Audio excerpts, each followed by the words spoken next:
నమస్కారం.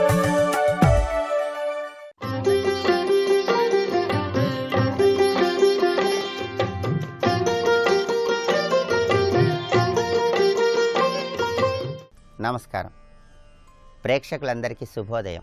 ఈనాటి శుభయోగం శీర్షికన భీష్మాష్టమి పర్వదిన సందర్భంగా ఎటువంటి విధి విధానాలను పాటించాలో, అలాగే తిరుమల క్షేత్రంలో వెంకటేశ్వర స్వామివారి బ్రహ్మోత్సవాలలో దాగిన వాహన సేవల పరమార్థం ఏంటో పరిశీలిద్దాం. ప్రధానంగా ఈరోజు మాఘ శుద్ధ అష్టమి తిథి. దీన్నే భీష్మాష్టమి అనే పేరుతో జరుపుకోవటం, భీష్మ పితామహుణ్ణి స్మరించుకోవటం అనాదిగా వస్తున్న సంప్రదాయం. భీష్మ పితామహుడు తన శరీరాన్ని విడిచిపెట్టినటువంటి ఈ పరమ పవిత్రమైన పర్వదినం నాడు ప్రతి ఒక్కరూ కూడా భీష్మ పితామహుణ్ణి స్మరించుకుంటూ అర్ఘ్యాన్ని విడిచిపెట్టాలి. అలాగే శ్రీకృష్ణ పరమాత్మను ప్రత్యేకమైన విధి విధానాలతో ఆరాధన చేయాలి. ఇలా చేస్తే విశేషమైన శుభ ఫలితాలను పొందవచ్చు. అలాగే తిరుమల క్షేత్రంలో వెంకటేశ్వర స్వామివారి బ్రహ్మోత్సవాలలో స్వామివారి సింహవాహనానికి విశేషమైన ప్రాధాన్యత ఉంది. స్వామివారికి సింహవాహనం ఉండటంలో ఉన్నటువంటి అంతరార్థం ఏంటి? ఈ విషయాన్ని మనం పరిశీలిస్తే సింహానికి హరి అనే పేరుంది. స్త్రీ దేవతల్లో దుర్గాదేవి వాహనం సింహం. కానీ విష్ణుమూర్తికి, వెంకటేశ్వరుడికి సింహవాహనం ఉండటం అనేది ఒక ప్రత్యేకతగా ప్రతి ఒక్కరూ గుర్తించాలి. శ్రీవారి గర్భాలయం పైన కూడా సింహమూర్తులను మనం దర్శించుకోవచ్చు. హారీత స్మృతి ప్రకారం విష్ణువు ఆలయం పైన సింహాలు ఉండవచ్చని వివరించారు. సింహం ఆనంద నిలయం పైనే తిరుమల క్షేత్రంలో ఉండటం వల్ల శ్రీవారికి శ్రీహరి అనే పేరు వచ్చింది. శ్రీహరి అనే పేరు శ్రీవారికి రావటం కారణం ఆనంద నిలయం పై భాగంలోనే సింహం రూపులు మనం దర్శించవచ్చు. సింహం అంటే హరి కాబట్టి శ్రీవారికి శ్రీహరి అనే పేరు వచ్చింది. బ్రహ్మాండ పురాణంలో 11వ అధ్యాయం ప్రకారం సింహాదుడు అనే పేరు కలిగినటువంటి రాక్షసుడు యజ్ఞయాగాదుల్ని నాశనం చేస్తూ ఉంటే దేవతలందరూ శ్రీనివాసుడిని ప్రార్థించారు. అప్పుడు స్వామి ఆదేశం మేరకు దేవతలందరూ వెళ్ళి చోళరాజును ప్రార్థించారు. అప్పుడు చోళరాజు ఈ సింహాదుడనేటటువంటి రాక్షసుణ్ణి సంహరించడం కోసం ఏదైనా ఉపాయం చెప్పమని వెంకటాచలంలో ఉన్నటువంటి శ్రీనివాసుడి దగ్గరకు వచ్చి ప్రార్థిస్తాడు. అప్పుడు రాక్షస సంహారం కోసం, సింహాదుడిని సంహరించడం కోసం శ్రీ వెంకటేశ్వర స్వామివారు తన పంచాయుధాలను కూడా ఆ చక్రవర్తికి ఇస్తారు. రాజు ఆ పంచాయుధాలతో యుద్ధం చేసి సింహాదుడనేటటువంటి రాక్షసుణ్ణి సంహరిస్తాడు. ఇలా సింహాదుడనేటటువంటి రాక్షసుణ్ణి సంహరించటానికి స్వామివారు స్వయంగా తన పంచాయుధాలను కూడా చోళరాజుకి ఇచ్చారు కాబట్టి స్వామి సింహవాహనాన్ని అధిష్ఠించాడని బ్రహ్మాండ పురాణంలో ఉన్నటువంటి 11వ అధ్యాయంలో మనకు వివరించడం జరిగింది. అంటే అజ్ఞానంతో ప్రవర్తించే దుష్టులని సంహరించటంలో నేను సింహము సమాన ప్రయత్నంతో ఉంటామని నిరూపించటం కోసం స్వామివారు ఈ సింహవాహనాన్ని ధరించి భక్తులందరినీ అనుగ్రహిస్తారు. యోగశాస్త్రం ప్రకారం సింహం అనేది వాహన శక్తికి, శీఘ్ర గమనానికి సంకేతం. సింహం లాంటి బలపరాక్రమాలు కలిగి ఉన్నట్లయితే భగవంతుడు భక్తునిపై రక్షకుడిగా ఉండి అనుగ్రహిస్తాడని ఈ సింహవాహనంపై ఉన్నటువంటి స్వామివారు మనందరికీ సందేశాన్ని ఇస్తున్నారు. మనం స్వామివారి సింహవాహనాన్ని కనుక బ్రహ్మోత్సవాల సమయంలో దర్శించినట్లయితే మనలో కూడా సింహ లక్షణాలను పెంపొందింపజేసుకొని మన దైనందిన కార్యక్రమాలలో సోమరితనాన్ని విడిచిపెట్టి పట్టుదలతో ప్రవర్తించి సర్వత్రా విజయాన్ని పొందటానికి, ఆధిపత్యంతో రాణించే స్ఫూర్తిని పెంపొందింపజేసుకోవటానికి స్వామివారు సింహవాహనాన్ని కలిగి ఉంటారని ప్రతి ఒక్కరూ గుర్తించాలి.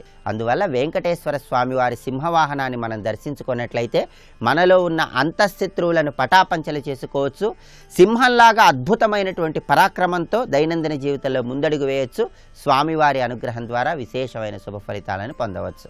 రేపటి శుభయోగం శీర్షికన మాఘమాసంలో వచ్చే ఆదివారం సందర్భంగా సూర్య భగవానుడి విశిష్టత ఏంటో, సూర్యుడిని ఎలా ఆరాధించాలో పరిశీలిద్దాం. నమస్కారం.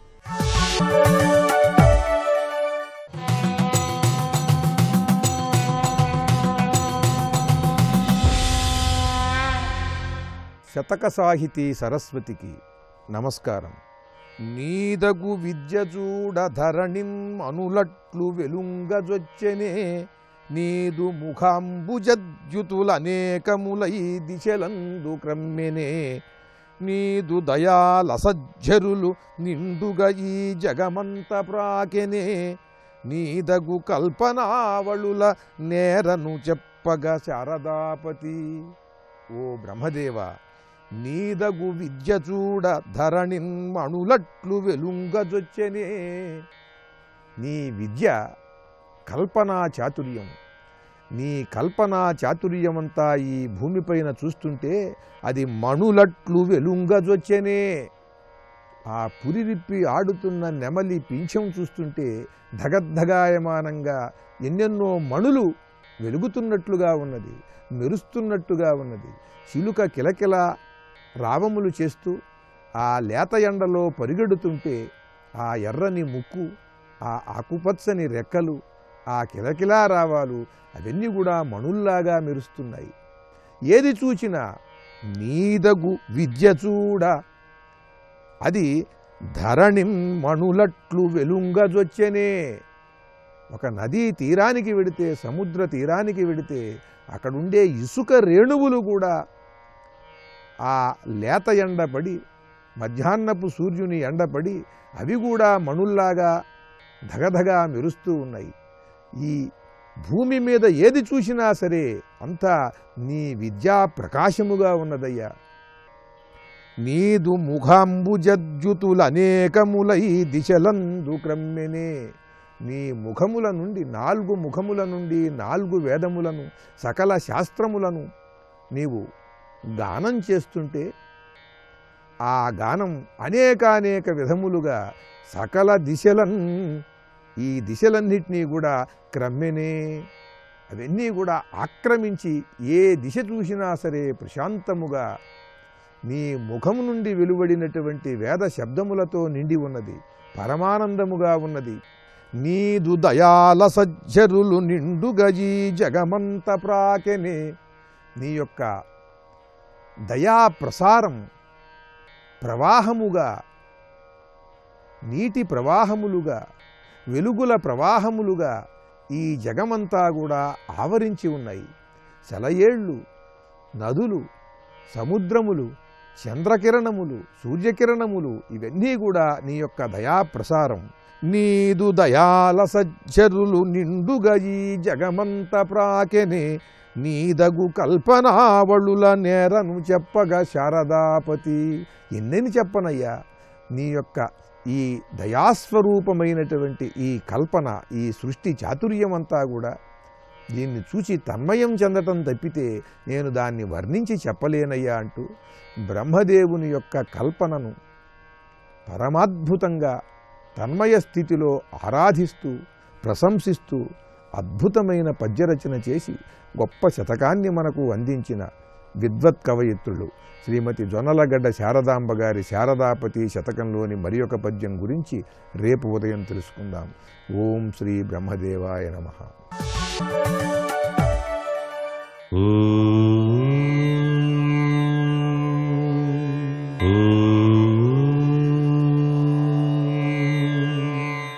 ఓం నమో నారాయణాయ. ఓం నమః శివాయ. శ్రీమాత్రే నమః. ఈ రోజున మాఘశుద్ధ అష్టమి, చాలా సుదినం, భీష్మాష్టమి అంటారు. ఈనాడు ఎవరైతే భీష్ముణ్ణి స్మరించి తర్పణాలు విడిచి విష్ణు సహస్రనామ పారాయణ ఆచరిస్తారో వారికి 12 మాసాల పాపం కూడాను నశిస్తుంది అని చెప్పేసి శాస్త్రం. ఇది చేయటం వల్ల కలిగే సత్ఫలితం ఇది. 12 మాసాల పాపం కూడా పటాపంచలైపోతుంది. విష్ణు సహస్రనామ పారాయణ చేయలేనటువంటి వాళ్ళు కనీసం శ్రీరామ రామ రామేతి రమే రామే మనోరమే సహస్రనామ తత్తుల్యం రామనామ వరాననే అని చెప్పేసి కూడా ధ్యానం చేసిన చాలు తప్పనిసరిగా విష్ణు సహస్రనామ పారాయణ చేసిన ఫలితాన్ని కూడా పొందుతారు. భీష్మాచార్యుడి వంటి ధైర్యం, సాహసం, ధర్మ నిరతి, ఆయన ఆచరించినటువంటి విధి విధానం చాలా చక్కటి యోగవంతమైన సత్ఫలితాన్ని మానవాళికి అందిస్తోంది. కాబట్టి భీష్మాచార్య అన్నారు. ఆయన్ని స్మరిస్తూ తర్పణం గనక విడిచినట్లయితే మనకు కూడాను 12 మాసాల పాపం కూడా పటాపంచలైపోతుంది అని చెప్పేసి శాస్త్రవచనం. సర్వే జనా సుఖినో భవంతు.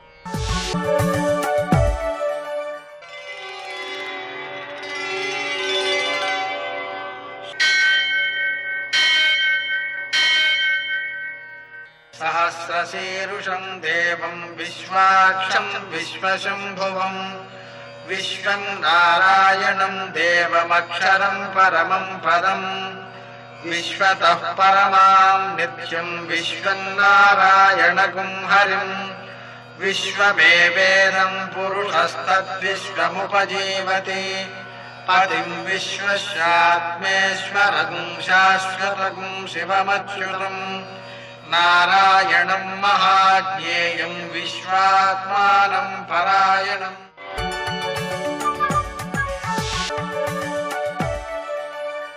సూర్యశౌర్యమథేందురింద్రపదవీ సన్మంగళం మంగళం. పద్మావతి ప్రణయలాలిత ముగ్ధదేహ శ్రీ వెంకటేశరుణమోచనమస్తు మహ్యం. నేటి కాలమాన విశేషాలను గమనిద్దాం. స్వస్తి శ్రీ చాంద్రమాన దుర్ముఖనామ సంవత్సరం ఉత్తరాయణం శిశిరడుతూ మాఘమాసం శుక్లపక్షం శనివారం. సూర్యోదయం 6:51 సూర్యాస్తమయం 6:09. తిథి అష్టమి రాత్రి 8:43 వరకు. నక్షత్రం భరణి సాయంకాలం 6:37 వరకు. వర్జం తెల్లవారుజామున 5:51 ప్రారంభం. దుర్ముహూర్తం ఉదయం 6:51 నుంచి 8:21 వరకు. అమృతకాలం మధ్యాహ్నం 2:05 నుంచి 3:35 వరకు. రాహుకాలం శనివారం కాబట్టి ఉదయం 9 నుంచి 10:30 వరకు. అష్టకవర్గ రీత్యా శుభప్రదమైన సమయం ఉదయం 8:55. నేటి విశేషం భీష్మాష్టమి మరియు శనివారం. శనివారం కావడం వలన మనం శంకరుణ్ణి నూనెతో అభిషేకించుకుని నువ్వులతో పూజించుకుని ఆ నువ్వులు ఆవుకు పెట్టడం ద్వారాను, వెంకటేశ్వర దీపారాధన ద్వారాను, ఆంజనేయునికి పూజ చేయడం ద్వారాను, అలాగే హనుమాన్ చాలీసా పారాయణ చేయడం ద్వారాను శనికి సంబంధించినటువంటి దోషాలను అధిగమించవచ్చు. మనకు కూడా ఉత్సాహము ఉత్తేజము పెరిగి నూతన కార్యాలను నిర్వర్తించడంలో మన శక్తినంతని కూడా వినియోగించగలుగుతుంటాం. అలాగే ఈరోజు ఉన్నటువంటి భీష్మాష్టమికి సంబంధించి భీష్మాచార్యుల వారు ఆ ఉత్తరాయణం వచ్చే వరకు ఆగి అష్టమి నాడు ప్రాణాలను విడిచిపెట్టడం ప్రారంభం చేశాడు. అదేమిటి, ప్రాణం విడిచిపెడతారు కానీ విడిచిపెట్టడం ప్రారంభించడం ఏమిటి అనే సందేహం కలుగుతూ ఉంటుంది. కానీ ఆయన తన యొక్క ప్రాణాలను త్యజించేటువంటి స్వతంత్ర భావన కలిగిన వాడు కాబట్టి ఈ అష్టమి నుంచి 5 రోజులలో రోజుకొక ప్రాణం చొప్పున విడిచిపెట్టాడు అనేటువంటిది ఒక భావన అన్నమాట. అలా విడిచిపెట్టడం అంటే అర్థం ఏమిటి, తనకు ఆ ప్రాణాలను విడిచిపెట్టేటువంటి శక్తిని తన తండ్రి ప్రసాదించాడు కాబట్టి తను స్వేచ్ఛగా జీవించగలడు అనేదానికి అది సంకేతం అన్నమాట. అలాగే మనం చేయాల్సింది ఏమిటి ఈ రోజున అంటే భీష్మాచార్యుల వారికి తర్పణాలు ఇస్తుంటారు ఈ 5 రోజుల పాటు. ఆ విధంగా తర్పణాలు ఇవ్వడం ద్వారా మనం ఆయన యొక్క అనుగ్రహాన్ని పొందుతాం. తద్వారా జ్ఞానంలో మనకు వివేకం కలుగుతుంది. అంటే మనకు తెలియని విషయాలు కూడా తెలిసేటువంటి అవకాశం, తెలిసిన విషయాలని కూడా సహేతుకంగా చర్చించుకుని దానిలో సత్ఫలితాలున్నాయి అనేటువంటి విషయాన్ని గుర్తిస్తే ఆచరణలోకి పెట్టడం అనేటువంటి ముఖ్య అంశాలు దీనిలో ఉంటాయి. నేటి ఆణిముత్యాలు.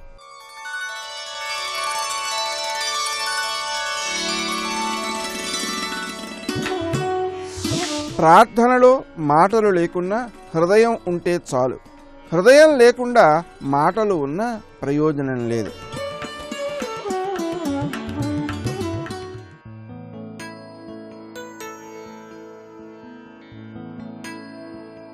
సహజీవనంలోని మాధుర్యాన్ని అర్థం చేసుకోకపోతే ఇల్లే యుద్ధభూమి అవుతుంది.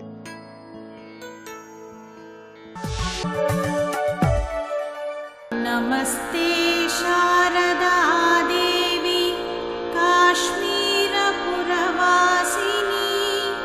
త్వామహం ప్రార్థయే నిత్యం విద్యాదానం చ దేహి మే. ఆ వాల్మీకి ద్వారా కృష్ణద్వైపాయనుడు మహాసరస్వతి మంత్రాన్ని ఉపదేశం పొంది తపస్సును ఆచరించాడు. ఇక్కడ ఆ తపస్సుకు సంతోషించి ఆ తల్లి దర్శనమిచ్చింది. ఇక్కడ దర్శనమిచ్చిన వెంటనే ఆనందించాడు. ఏమిటి నీ కోరిక అని అడగగానే ఇదమ్మా నా కోరిక అంటే, పుట్టిందే దానికోసం నువ్వు తప్పకుండా చేయగలవు, నా అనుగ్రహం నీకున్నది అని ఆ తల్లి చెప్పిన వెంటనే సంతోషించాడు. ఇంకో కోరిక కోరుకో అన్నది. ఇంకా ఆయనకేం కోరుకుంటుంది?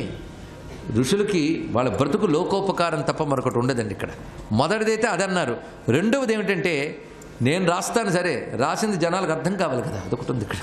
సరస్వతి అనుగ్రహం లోకానికి కావాలి కనుక తల్లి నా తపస్సుకు సంతోషించి నువ్వు వచ్చావు, కానీ రానున్నది కలియుగం, చాలా భయంకరమైన యుగం.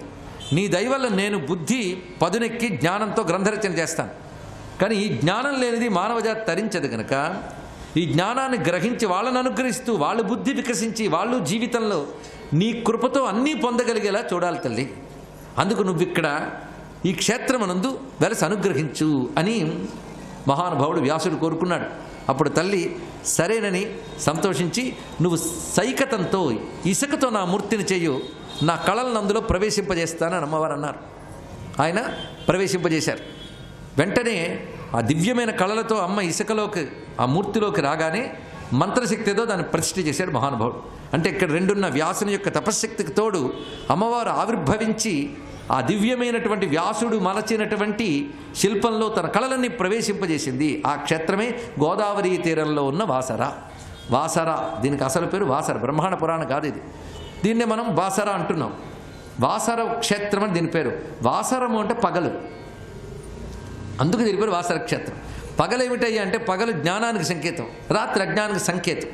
వస్తువులేవి తెలియబడవు గనక చీకటి, సర్వ వస్తువులు తెలుసుకోగలం కనుక పగలు. కనుక విషయ జ్ఞానాన్ని గ్రహించగలిగే తెలివిని పగలతో పోలుస్తారు. ఈ భాష్యం తెలియాలంటే విష్ణు శాస్త్రంలో అహస్సంవత్సర నామానికి వ్యాఖ్యానం రాస్తే అహహ అంటే పగలు అనగా జ్ఞాన రూపమని శంకరులే వ్యాఖ్యానం రాశారు ఇక్కడ. కనుక పగటికి జ్ఞానమని అర్థం ఇక్కడ. కనుక వాసర క్షేత్రం అంటే జ్ఞానక్షేత్రం, ఇది ప్రధానమైనటువంటిది. అంతేకాదు దాని వ్యాసపురి అని కూడా పేరున్నది ఇక్కడ. ఈ దివ్యమైన క్షేత్రంలో అమ్మవారు ఎలా ఉంటారో సరిగ్గా అలాంటి అమ్మవారే మనకి శృంగేరిలో ఉన్న తల్లి కూడా. అయితే ఇక్కడ సైకితమూర్తి అయితే ఇప్పుడు మనకి శృంగేరిలో కనబడుతుంది పంచలోహమూర్తి. కానీ దాని పూర్వం శంకర భగవత్పాదుల వారు చందనంతో ప్రతిష్ఠ చేశారు. ఇక్కడ చందనపు చెక్కతో అమ్మవారి మూర్తిని ప్రతిష్ఠ చేశారు శంకర భగవత్పాదుల వారు. అని ఏ మూర్తిని ప్రతిష్ఠ చేశారో మళ్ళీ ఆ మూర్తిని తర్వాత కాలంలో పంచలోహ రూపంతో నిలిపారు. కానీ అక్కడ వ్యాసుడు ఏ మూర్తిని పెట్టాడో అచ్చంగా ఆ మూర్తిని పెట్టాడు శంకరుడు. ఆశ్చర్యం. ఎందుకంటే సరస్వతి మూర్తుల్లో అనేక మూర్తులు ఉన్నాయి, ఆయన కూడా పెడితే ఈయన కూడా పెట్టచ్చు. కానీ చిత్రం ఏంటంటే అక్కడ ఏదుందో అదే తీసుకొచ్చి పెట్టాడు ఈ మహానుభావుడు. ఇది కూడా ఆలోచించవలసిన ఒక అంశం. అది ఎందుకో చెప్దాం ఇక్కడ.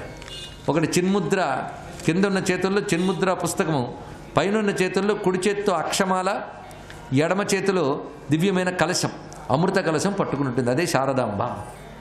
శృంగేరి శారదాంబ ఇలాగే ఉంటుంది, వాసర సరస్వతీదేవి ఇలాగే ఉంటాయి, రెండు ఒకేలా ఉంటాయి. ఎందుకయ్యా అంటే వ్యాసుడు ఏ జ్ఞానాన్ని వేదాది రూపంలో ప్రతిష్ఠ చేశాడో, వ్యాసుని హృదయమేదో వేదాంతము, దానినే నేను ప్రతిష్ఠ చేశాను అని చెప్పడం ఇందులో ఉన్నటువంటి సంకేతం. ఇక్కడ వ్యాస హృదయానికి విరుద్ధంగా శంకరులు వెళ్ళలేదు. వ్యాసుడు ప్రతిష్ఠించిన అద్వైత వేదాంతమే ఆయన ప్రతిష్ఠ చేశాడు. కానీ వ్యాసుడు సరస్వతి, శంకర సరస్వతి రెండు ఒకటి. అయితే ఇద్దరు పుస్తకాలు రాశారు చాలు కదండి, వీళ్ళు ఎందుకు పెట్టడము అంటే శారదానుగ్రహం లేనిది వీళ్ళు రచించిన శారద మనకు అర్థం కాదు, తెలుసుకోవాలి ఇక్కడ. అదే శారదని ఆరాధ్య శారద, అధ్యయన శారద అని రెండు భాగాలు చేయాలి మనం. ఆరాధ్య శారద అంటే ఆరాధించి పూజించవలసిన శారద, అధ్యయన శారద అంటే మనం చదివి తెలుసుకుని తరించవలసిన శారద. అందుకని ఊరికిన సరస్వదేవి దగ్గర కూర్చొని భజనలు చేసి సరిపోతుందా? ఆ తల్లి కృపతో ఈ మహాత్మునిచ్చిన సాహిత్యం చదవాలి, అప్పుడు అర్థమవుతుంది ఇక్కడ. అందుకు ఆరాధ్య సారథిని, అధ్యయన సారథిని ఇచ్చారు ఎవరు? అటు వ్యాసుడు, ఇటు శంకరులు. ఇద్దరికి పోలిక మనం చూడాలి ఇక్కడ. ఇద్దరు హృదయం ఒక్కటి. వ్యాసుని తర్వాత అంత సాహిత్యం అందించిన వాడు ఇక్కడ శంకర భగవత్పాదుల వారి. అంత విస్తారమైన సాహిత్యం ఉండండి. మన బట్టు కోపిక ఉండాలి కానీ ఎంత చేయాలి. ఋషి రుణం తీర్చుకోవాలి అంటే రోజుకు కొంతైనా శంకర సాహిత్యం చదువుతాను ఒట్టి పెట్టుకోవాలి. ఇది ప్రతివాడు కనీసం ఈ ప్రవచన ప్రేరణతోనే ప్రారంభిస్తే చాలు.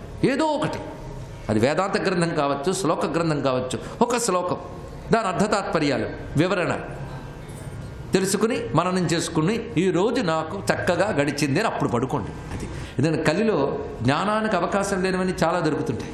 కనుకనే మా శారదాంబను కొలుచుకోవయ్యా, నీకు నేను రాసిన శారదాంబ నీకు అర్థమవుతుంది అని చెప్పారు. అందుకే శారద అక్కడ ప్రతిష్ఠ చేశాడు మహానుభావుడు.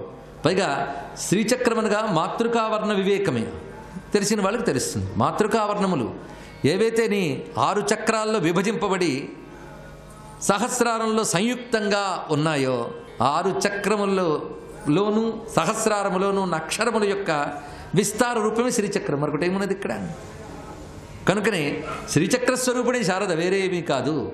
అందుకే అక్కడ మనకు కనబడుతున్న శారదాంబ లేదా వాసనలో కనబడుతున్న శారదాంబ బ్రహ్మపత్ని అయిన సరస్వతిగా మనం ఉపాసిస్తూనే ఆవిడ త్రిమూర్త్యాత్మిక, త్రిశక్త్యాత్మిక అని తెలుసుకోవలసిన విషయం ఉన్నది. సాక్షాత్ త్రిపుర సుందరి, లలితా మహాత్రిపుర సుందరి. అది మహాకాళి, మహాలక్ష్మి, మహాసరస్వతి రూపిణి అని సరస్వతి. ఆవిడ సామాన్యం కాదు. అక్కడ అంతే, ఇక్కడ అంతే. అయితే ప్రధానంగా సరస్వతి ఆవిర్భవించినటువంటిది మాఘశుద్ధ పంచమి. ఆ మాఘమాసం ఒక పగలు, ఎందుకంటే సూర్యప్రధానమైనది, అదే వాసరం. చూడండి ఇక్కడ సూర్యతీర్థమని మనకు బాసరలో ఒకటి ఉన్నది, అదొక విశేషమైన అంశం. సూర్యుడికి సరస్వతికి సంబంధం ఏమిటో, సూర్యోదయంతోనే గాయత్రి ఎందుకు చేయాలో అది సంబంధం మనకొట్లేదు ఇక్కడ. ఆ సూర్యమండలాంతర్గతమైన చిచ్చక్తే గాయత్రి, అదే సరస్వతి. కనుకనే ఆ సరస్వతి రూపం ఆ సూర్యస్వరూపం. పగలు ఎవరిస్తున్నారు? సూర్యుడేగా. పగలంటే జ్ఞానం, అదెవరిస్తున్నారు? మా సరస్వతీదేవిగా. ఇప్పుడు ఆలోచిస్తే ఎన్ని రహస్యాలు తెలుస్తాయి కదండి. సూర్యమండలాంతర్వాసినిగా భాషించేటువంటి ఆ శారదాంబ ఆ దివ్యమైనటువంటి శ్రీచక్రాధివాసిని. అది తెలియడం కోసమే శంకర భగవత్పాదుల వారు తాను పీఠంపై తన చేత్తో శ్రీచక్రాన్ని లిఖించి దానిపైన శారదామూర్తిని చందన కాష్టంతో అమ్మవారి మూర్తిని ఆనాడు ఆయన స్థాపన చేశారు. అక్కడ సరస్వతి, ఇక్కడ శారద, రెండింటికి మనం నమస్కారం చేసుకోబోతున్నాం ఇక్కడ. ఇది వాసరా సరస్వతి ఉత్పన్నమైనటువంటి విధానం. శృంగేరిలో శారదాంబ వచ్చిన విధానం. మహానుభావుడు అప్పటికే కాశ్మీర క్షేత్రానికి వెళ్ళారు శంకర భగవత్పాదుల వారు. వెళ్ళి సర్వజ్ఞ పీఠాదవరోహణం చేశారు. ఆ రోజుల్లో ఇంకా ఎంత కలిముదిరిపోలేదనమాట. ఎందుకంటే ఒక విషయం చెప్తే అందులో ఉన్న జ్ఞానం చూసి అవునండి ఇంతవరకు పొరపాటు పడ్డాను, మీదే నిజం అని ఒప్పుకునేటటువంటి మేధావులు ఉన్న రోజు. ఇప్పుడు ఒప్పుకోవడానికి ఎక్కడున్నది? అప్పుడు ఒక విషయంలో వాదించడానికైనా ప్రతిపాదించడానికైనా ఒక అధ్యయనం, ఒకానొక నేపథ్యం, ఒకానొక ప్రమాణం ఉన్నవాళ్ళు మాత్రమే అర్హులు. ఆ మహానుభావుడు తనదైన స్పష్టమైన జ్ఞానంతో ఆనాటి జ్ఞానుల్ని, మేధావుల్ని వీళ్ళందరితో చర్చ చేశాడు. వాళ్ళందరూ అంగీకరించారు, మీరు చెప్పింది నిజమే, అలా అంగీకరింపజేశాడు. అందుకే ఆ దివ్యమైన కాశ్మీరంలో సరస్వతి పీఠం, కాశ్మీరేతు సరస్వతి, ఆ తల్లిని మనం నమస్కరించుకోవాలి. ఇప్పటికీ కాశ్మీరంలో సరస్వతి ఉందండి. ఎందుకంటే తలకాయలోనే సరస్వతి ఉంటుంది. భారతదేశపు తలకాయ కాశ్మీరం, అక్కడుంది సరస్వతి. తెలుసుకోండి, అక్కడుంది శారదాదేవి. అది కాశ్మీర పురవాసిని అనుకోండి. కనీసం మనం వెళ్ళలేకపోయినా భగవంతుడు అవకాశం ఇవ్వాలే కానీ కాశ్మీర సరస్వతి ఏంటో కొన్ని రోజులు చెప్పుకోవచ్చండి. అంత ఉన్నది ఇక్కడ కాశ్మీర విశేషం. సామాన్యమైంది కాదు. కాశ్మీరం భారతదేశానికి జ్ఞానభూమి. ఊరికనే సరస్వతి పీఠం అన్నారా? అసలు పీఠం అంటే గుడి, గోపురం, విగ్రహం ఉంటాయనుకోవద్దు, శక్తి ఉంటుంది. మనం అష్టాదశ శక్తి పీఠాల గురించి చెప్పినప్పుడు చెప్పుకున్నాం. ఇప్పటికి ఉంది, కానీ ఆ చోట్లో దాగిపోయి ఉన్నది. కొంతమంది తీవ్రమైన సెక్యూరిటీతో వెళ్ళినటువంటి వాళ్ళు కూడా ఉన్నారు. అక్కడే శంకరాహిల్ అని ఒకటి ఉన్నదండి, శంకర పర్వతం. అది విశేషమైనది. అంటే శంకర భగవత్పాదుల వారు అక్కడికి వెళ్ళారు. ఆ వెళ్ళినప్పుడు చిత్రం ఏంటంటే ఆయన వెళ్ళిన రోజుల్లో కాశ్మీరం విద్యాభూమి. తర్వాత కూడా ఎందరెందరు మేధావులు, ఎందరు జ్ఞానులు, మహాత్ములు అక్కడ పుట్టారో. కాశ్మీర సిద్ధాంతాలు చాలా చాలా విశేషం ఉన్నాయి. సర్వం శ్రీ శారదా చరణారవిందార్పణమస్తు. స్వస్తి. ఆదిదేవ నమస్తుభ్యం ప్రసీద మమ భాస్కర. దివాకర నమస్తుభ్యం ప్రభాకర నమోస్తుతే. సప్తాస్వరథమారూఢం ప్రచండం కశ్యపాత్మజం. నువ్వు సంతోషపడుతుంటే నీ సంతోషాన్ని చూసి ఆయన సంతోషిస్తాడు తప్ప నాకున్నదని దాచుకుని సంతోషించేవాడు కాడు. నీకిచ్చి సంతోషిస్తాడు. ఆయనది నీదవడానికి కారణం ఒక్కటే, నువ్వు ఇలా అనడమే చాలు, ఇంకొకటి అక్కర్లేదు. ఆదిత్య హృదయం చదువుతావా? మరీ మంచిది. ఆదిత్య హృదయం అర్థం చేసుకునే ప్రయత్నం చేస్తావా? ఇంకా మంచిది. ఆదిత్య హృదయం అర్థం చేసుకోకపోయినా, ఆదిత్య హృదయం చదవకపోయినా నేను చదవద్దని ప్రతిపాదించట్లేదు. కనీసం ఒక నమస్కారం చేసావు, అదొక్కటి చాలు, అందులోకి ఇవన్నీ వచ్చాయి. ఆ ఒక్క నమస్కారం కూడా చేయకపోవడం కృతజ్ఞత. రాత్రి పడుకున్నావంటే ఆయన అనుగ్రహం, నిద్రలేస్తే ఆయన అనుగ్రహం, తింటున్నావంటే ఆయన అనుగ్రహం, ఆకలిస్తే ఆయన అనుగ్రహం, దాహం వేస్తే ఆయన అనుగ్రహం, నీకు ఆకలిస్తే అన్నం దొరికితే ఆయన అనుగ్రహం, నీకు దాహం వేస్తే నీళ్లు దొరికితే ఆయన అనుగ్రహం, జీర్ణమైతే ఆయన అనుగ్రహం, నడిస్తే ఆయన అనుగ్రహం, మాట్లాడితే ఆయన అనుగ్రహం. ఇన్ని ఆయన దగ్గర పుచ్చుకొని ఆయన కనపడుతున్నప్పుడు ఎదురెళ్ళి నమస్కారం పెట్టకపోతే ఆ బ్రతుకు కృతజ్ఞుడి బ్రతుకు కాలా? కృతఘ్నఘ్నాయ దేవాయ జ్యోతిషాం పతయే నమః. ఆ వెలుతురు యందు అంతటి మహానిధి ఉన్నది. అది గురుతత్వము నుండి మహదైశ్వర్యము వరకు ఇంతటికీ కూడా ఆయన ఆధిపత్యమునందున్నాడు. ఇందులో ఏది ఆయన తన కొరకు అని పెట్టుకునేటటువంటిది లేదు. ఆయన తనంత తానుగా ఎంతో సంతోషించాడనుకోండి. సూర్యుడిచ్చేటటువంటి గొప్ప వరం ఏమిటో తెలుసా? నేను విద్యాబోధ చేస్తానంటాడు. మీరు ఎప్పుడైనా కావ్యాలు కానీ పురాణాలు కానీ పరిశీలించండి. శ్రీ మహావిష్ణువు ఒకప్పుడు ఉపేంద్రుడిగా వచ్చాడు. ఉపేంద్రుడు అంటే ఇంద్రుడి యొక్క తమ్ముడు ఉపేంద్రుడు. ఉపేంద్రుడిగా వచ్చాడంటే వామనమూర్తిగా వచ్చాడు. వామనమూర్తిగా అదితి గర్భంలో పుడితే ఆయన ఆదిత్యుడయ్యాడు. ఆదిత్యుడైన ఆదిత్యుడన్న పేరు మాత్రం సూర్యుడికే చెల్లింది. ఎందుకంటే అన్ని గుణములు కలిగిన పెద్ద కొడుకు ఆయనే. అందుకని ఆయనకి గాయత్రీ మంత్రాన్ని ఉపదేశం చేయవలసి వచ్చింది వామనమూర్తికి. వామనమూర్తి బ్రహ్మచారిగా ఉండి గాయత్రీ మంత్రాన్ని ఉపదేశం చేయవలసి వస్తే లౌకికంగా అక్కడ తండ్రిగా కశ్యప ప్రజాపతి ఉన్నప్పటికీ కూడా గాయత్రీ మంత్రోపదేశం మాత్రం సూర్యభగవానుడు చేశాడు, జ్ఞానకారకుడు కనుక. కాబట్టి మీరు భాగవతాన్ని పరిశీలించండి. సూర్యుడు గాయత్రీ మంత్రోపదేశం చేశాడు. హనుమ యొక్క ఆవిర్భావ ఘట్టంలో అందరూ దేవతలు వచ్చి తమ తమ తేజస్సులు ఆయనకి ఇచ్చారు. ఒక్కొక్కరు విచిత్రమైన వరం ఇచ్చారు. వరుణుడు అన్నాడు, నా పాశముల చేత ఈయన కట్టబడడన్నాడు. పరమశివుడు అన్నాడు, నా పాశుపతం ఈయన్ని చెనకదన్నాడు. బ్రహ్మగారు అన్నాడు, నా అస్త్రము ఈయన్ని బాధించదన్నాడు. రకరకాలుగా అనుగ్రహించారు. సూర్యుడు ఒక్కడేమన్నాడో తెలుసా? నేను ఈయనకి విద్య నేర్పుతానన్నాడు. ఎందుకనంటే శరీరమునందు ఎంత బలం ఉండనివ్వండి, సరస్వతీ కటాక్షము లేనప్పుడు అది రాక్షసత్వమునకు పనికొస్తుంది. ఎంతో బలం ఉంది, సరస్వతీ కటాక్షం లేదు. తన కొరకు వాడుకుంటాడు. ఇంత బలాన్ని తాను సుఖపడ్డానికి వాడుకుంటాడు. త్యాగే నైకే అమృతత్వమానసు. త్యాగం చేసి అమృతత్వం పొందుదామనుకున్నవాడు ఎన్ని ఉన్నాయో అన్నింటినీ సమాజపరం చేసేస్తాడు.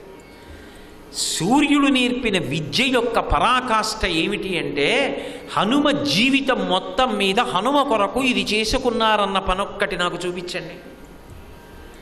తన జీవితం మొత్తం మీద తన కొరకు అని చేసుకోవడానికి ఒక్క పని కూడా లేనటువంటి మహాత్ములు నాకు తెలిసి భారతదేశ చరిత్రలో ఇద్దరే. ఒకరు హనుమ, రెండు ఆదిశంకర భగవత్పాదులు. వాళ్ళిద్దరే. ఎన్నడూ నా కొరకు అని వాళ్ళు చేసుకున్నది లేదు. శంకర భగవత్పాదుల యొక్క జీవితం, హనుమ యొక్క జీవితం ఒక్కలాగే ఉంటాయి. ఇద్దరూ సంచారం చేశారు, ఇద్దరూ ప్రభు కార్యం, ఇద్దరూ జ్ఞానప్రదాతలు, ఇద్దరూ నిస్వార్థ జీవులు, ఇద్దరూ పరమ జ్ఞానకారకులు, ఇద్దరూ మధురమైన వాక్కులు కలిగినటువంటి వారు. శంకరులు హనుమ ఒక్కలా ఉంటారు. హనుమ అంత నిస్వార్థంగా ఇప్పటికీ ఒక పుల్ల ముక్క పెట్టి హనుమా అని రాసి భక్తితో నమస్కారం చేస్తే అనుగ్రహిస్తారు. అంత అనుగ్రహించి నమ్మిన వాడిని రక్షించగలిగినటువంటి స్వరూపంగా హనుమ నిలబడగలిగారు. జడత్వాన్ని పోగొట్టగలిగిన వాళ్ళు ఎవరైనా ఉంటే ముగ్గురే. ఒకరు అమ్మవారు, రెండు సూర్యభగవానుడు, మూడు హనుమ. హనుమకు ఆ శక్తి ఎక్కడది అంటే సూర్యుడి యొక్క శిష్యుడు కనుక. గురువు శిష్యుడు వేరు కాదు, గురు శిష్యుడు ఇద్దరు ఒకటే. అందుకే ఆయన జడత్వాన్ని పోగొడతాడు, ఈయన జడత్వాన్ని పోగొడతాడు. బుద్ధిర్యశో బలం ధైర్యం నిర్భయత్వం అరోగత అజాడ్యం వాక్పటుత్వం చ హనుమాత్ స్మరణాత్ లభేత్. హనుమని స్మరించినంత మాత్రం చేత అజాడ్యం ప్రతిస్పందన శక్తి పెరుగుతుంది. చెప్పిన మాట వింటాడు, పట్టుదల ఏర్పడుతుంది, చక్కగా ఉపాసన చేస్తారు. అందుకే అసలు పిల్లలు వృద్ధిలోకి రావాలని కోరుకున్న తండ్రులు ఎప్పుడూ నమస్కారం చేయించవలసింది ఎవరికి అంటే, ప్రతిరోజు నిద్ర లేవగానే ప్రాతకాలంలో సూర్యభగవానుడికి నమస్కారం చెయ్యకుండా రోజు గడిచే అలవాటు లేని స్థితి పిల్లలకి నేర్పాలి. సూర్య నమస్కారం నేర్పాలి. 2, అవకాశం ఉన్నంత వరకు అమ్మవారి దేవాలయ దర్శనం చేయించాలి. 3, హనుమ యొక్క దర్శనం చేయించాలి. అథవా అమ్మవారి మూర్తి హనుమ యొక్క మూర్తిని చూపించి రోజు వాళ్ళిద్దరికీ నమస్కరించి బయలుదేరడం నేర్పాలి. ఈ ముగ్గురికి నమస్కారం చేయడం ఈ జాతిలో తల్లులు పిల్లలకి నేర్పితే జడత్వం విరిగిపోయి వాళ్ళందరూ కూడా దేశ గౌరవాన్ని నిలబెట్టగలిగినటువంటి వైతాళికులవుతారు అనేటటువంటిది నిస్సందేహమైనటువంటి అంశం. అంతటి మహితాత్ముడు కాగలిగాడు అంటే కారణం సూర్యుడు గురుస్థానంలో నిలబడడం. అందుకే ఆయన జ్ఞానము నుండి, జ్ఞానమే మోక్షము, మోక్షమే జ్ఞానము నిజానికి పర్యాయ పదాలవి. జ్ఞానము కలిగినవాడు మోక్షాన్ని పొందుతాడు. జ్ఞానము కలిగినవాడు శరీరాన్ని వెంటనే విడిచిపెట్టకపోయినా ఆయన శరీరంతో ఉన్న ప్రారంధం అయిపోయిన తర్వాత విదేహ మోక్షాన్ని పొందుతాడు శరీరం పడిపోయి. అందుకే జ్ఞానమివ్వగలిగినటువంటి గురుస్వరూపంగా జ్ఞాననిధి అయి ఉండడం దగ్గర నుంచి సమస్తమైనటువంటి ఐశ్వర్యమునకు అధిపతి ఎవరు అంటే సూర్యనారాయణమూర్తి. అంతటి మహాద్భుతమైన స్వరూపం కాబట్టి వివస్వన్ అని పిలిచారు అగస్త్య మహర్షి. చూడబోయ్ రామ, సమస్త ఐశ్వర్యమునకు కారణము వాడయా. ఆయన అనుగ్రహము కలిగిందా ఏదైనా చెయ్యగలడు. ఆయనకి నమస్కారం చేయి, పూజయస్వ. ఆ వినయంతో, ఆ శ్రద్ధతో, ఆ కృతజ్ఞతతో, ఆ భక్తితో ఒక్క నమస్కారం చెయ్యి. ఆదిత్య హృదయం చదువు, ఆయన ప్రసన్నుడవుతాడు. ఆయన ప్రసన్నుడయ్యాడు, నీ చింత శోకము నశించిపోతాయి.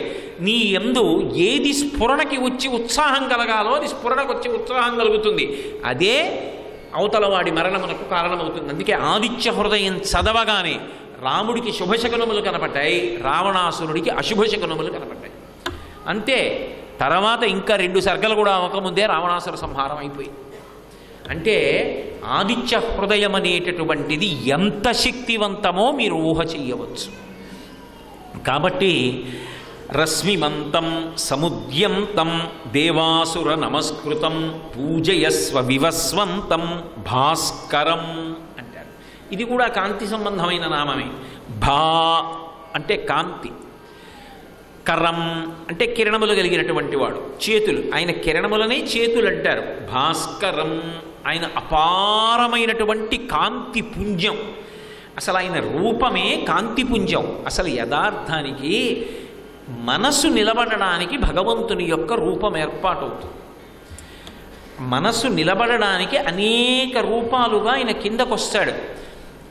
అంతకన్నా కూడా ప్రధాన కారణం ఏమిటి అంటే పరిత్రాణాయ సాధూనాం వినాశాయ చ దుష్కృతాం ధర్మ సంస్థాపనార్థాయ సంభవామి యుగే యుగే. ఒక్కొక్క మహాత్ముడు నువ్వు నాకు ఈ రూపంలో కనపడు అని కోరాడు. ఆయా మహాత్ములు నిన్ను ఇలా ఈ రూపంలో నేను నా మాంసచక్షువుతో చూడకపోతే ఉండలేను, నా కంటికి అలా కనపడు అని అడిగితే వాళ్ళ కోరిక తీర్చడానికి ఆ రూపంలో దిగొచ్చాడు తప్ప నిజానికి ఆయన అలా రావలసిన అవసరం ఆయనకేం లేదు. అందుకే వేదం అజాయమానో బహుధా విజాయతే అంటుంది. ఆయనకి పుట్టవలసిన అవసరం లేదు. పుట్టవలసిన అవసరం లేనివాడు పుడుతున్నాడు. అది ఆయన కారుణ్యం. అందుకు దాశరథి కరుణాపయో నిధి అని 100 మాటలని సంతోషించాడు గోపరాజు గారు. కరుణాపయో నిధి, ఆయన యొక్క దయ అంతులేనిది. సముద్రపు లోతు ఎలా తెలియదో భగవంతుని యొక్క కారుణ్యమునకు హద్దు కూడా తెలియదు. సర్వం శ్రీ ఉమామహేశ్వర పరబ్రహ్మార్పణమస్తు. స్వస్తి.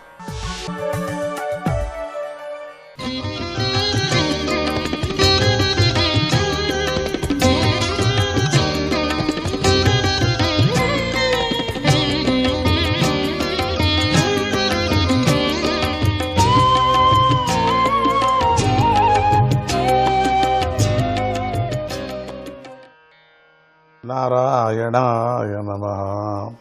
ఓ దితిపుత్రుడైన హిరణ్యకశిపు, ధైర్యవంతులైనటువంటి మహర్షులు కూడా చేయలేని గొప్ప తపస్సును నువ్వు చేశావు. నీ తపోనిష్టకు నేను వశుడైపోయాను. నేను నీ కోరికలన్నిటినీ తీరుస్తాను. నువ్వు మరణించే స్వభావం గల మానవుడివి. నేను మరణం లేని దేవుణ్ణి.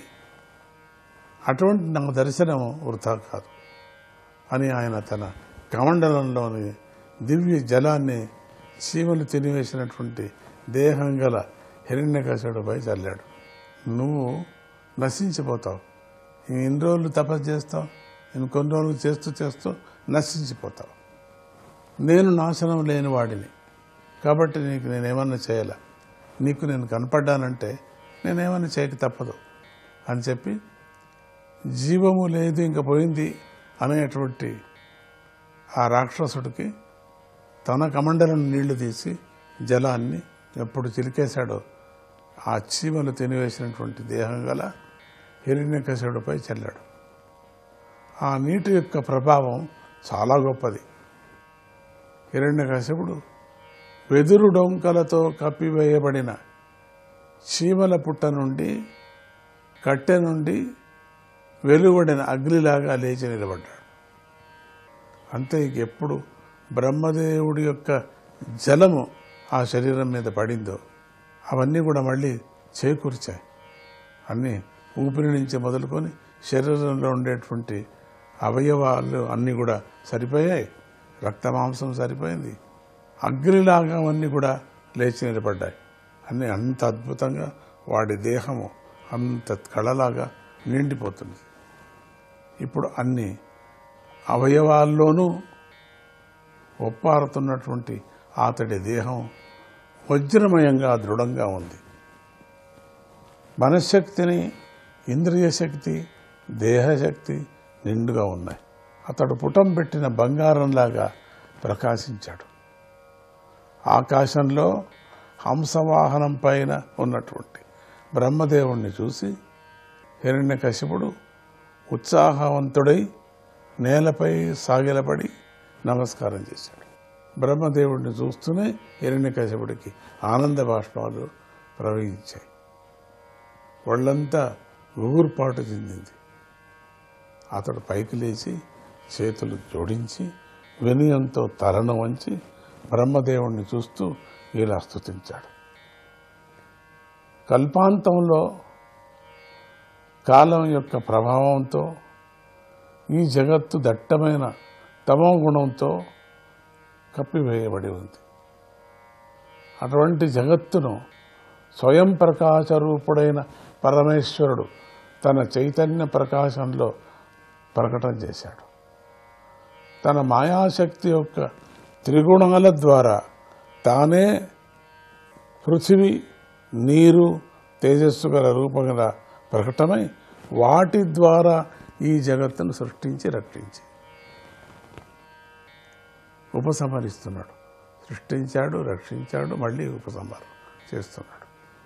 సర్వవ్యాపకుడైనటువంటి ఆ పరమేశ్వరుడికి నమస్కారం అని చెప్తూ నమ ఆధ్యాయ బీజాయ జ్ఞాన విజ్ఞాన మూర్తయే ప్రాణేంద్రియ మనోబుద్ధి వికారైర్వక్తి మీయుషే.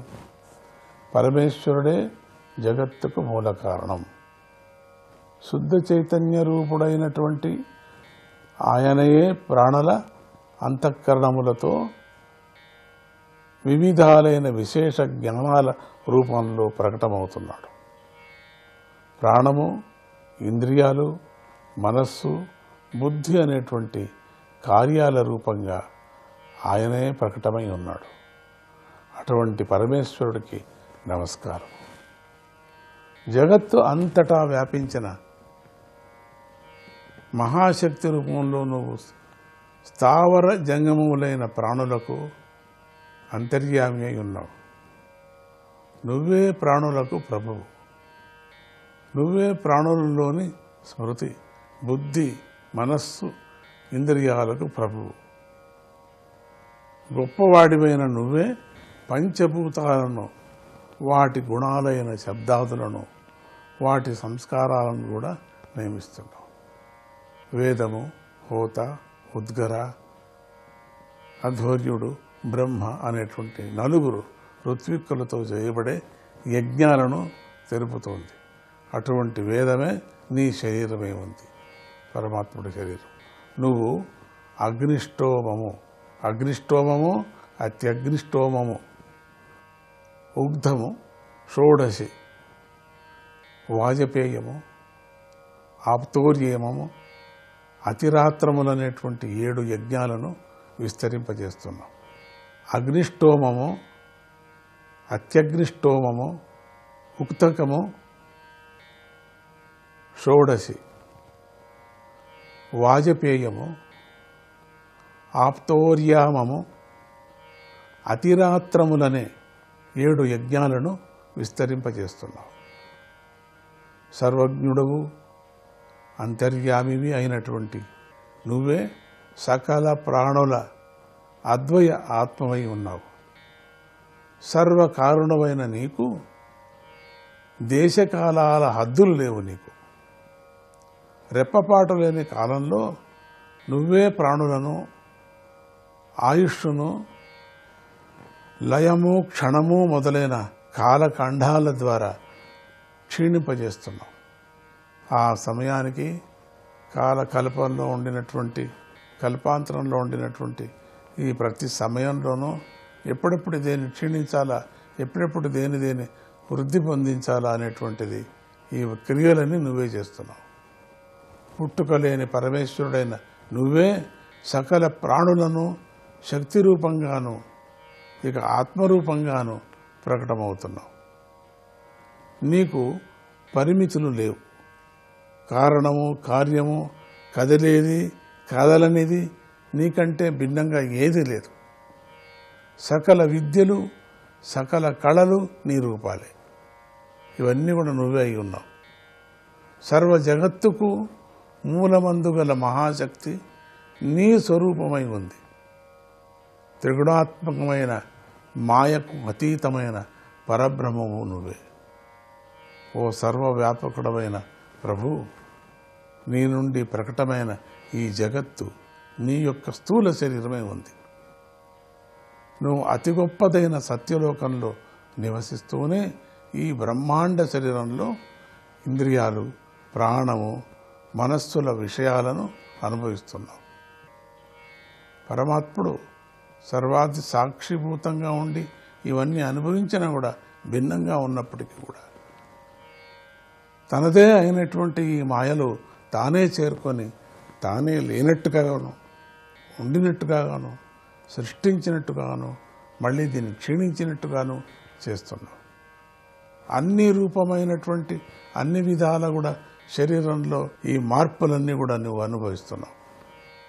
ఆత్మతత్వం ఇంద్రియ గోచరం కాదు కదా.